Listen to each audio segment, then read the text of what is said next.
Mga ka-surprise, kamusta po? It is April and magla-lunch time na po. And ayun po mga ka-surprise, meron po tayong re-reviewin. Medyo silent lang po ako. Kasi may bigay po itong neighbor namin. I think this is called pastil. Ayan.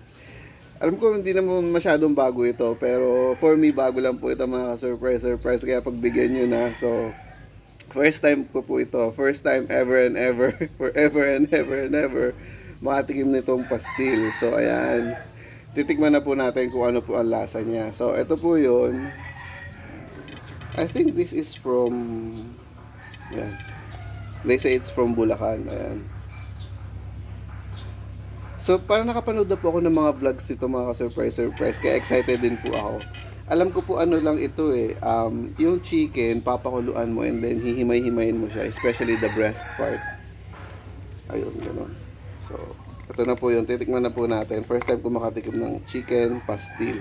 Ewan ko may beef pastil. Pero parang wala pa naman ako narinig na gano'n. Wow. Hindi po tayo HD kaya hindi nyo medyo makikita yung consistency. Ganyan po siya. Ayan yung parang maliliit na chicken part, yung hinimay ganun. So, kung alam rin nyo rin po yung century tuna, parang ganun po yung itsura niya mga surprise. So, ayun, binigyan po kami ng aming what do you call this, generous neighbor. So, ayan.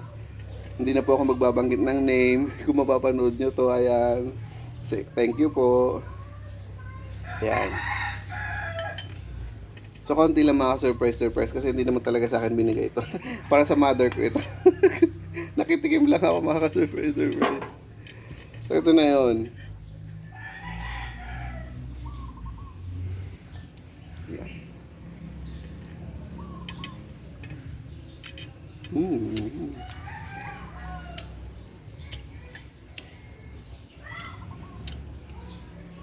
Alam niyo ba mga ka-surprise yung, di ba minsan pag nanonood tayo ng mga food vlog, yung tipong kakasubo pa lang, biglang sarap, mapapaganon agad.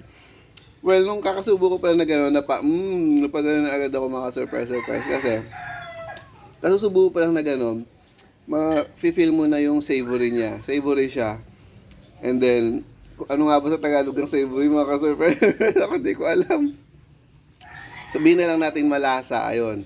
Naramdaman mo na, naamoy mo na agad, gano'n. And then, malasa siya, gano'n. So, hindi po OA yun na kakasubo mo pa lang, and then, gano'n ka na agad.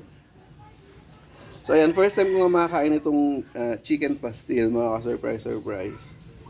And, what can I say about this is, ayan niya, very convenient siya mga ka-surprise kung babaunin niyo siya somewhere. Ganyan, you'll just tap it over rice, gano'n. Diba? So, ayun. Ito na ulit.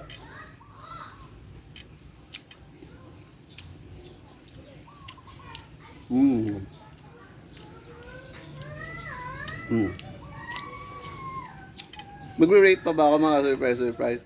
Wag na kasi binigay ito ng neighbor. So, parang unethical naman kung magre-rate ako. So, ayun. Basta ang sabihin na masarap. Ayun. Masarap siya. Sabi nga sa Bisaya, lami kaayo.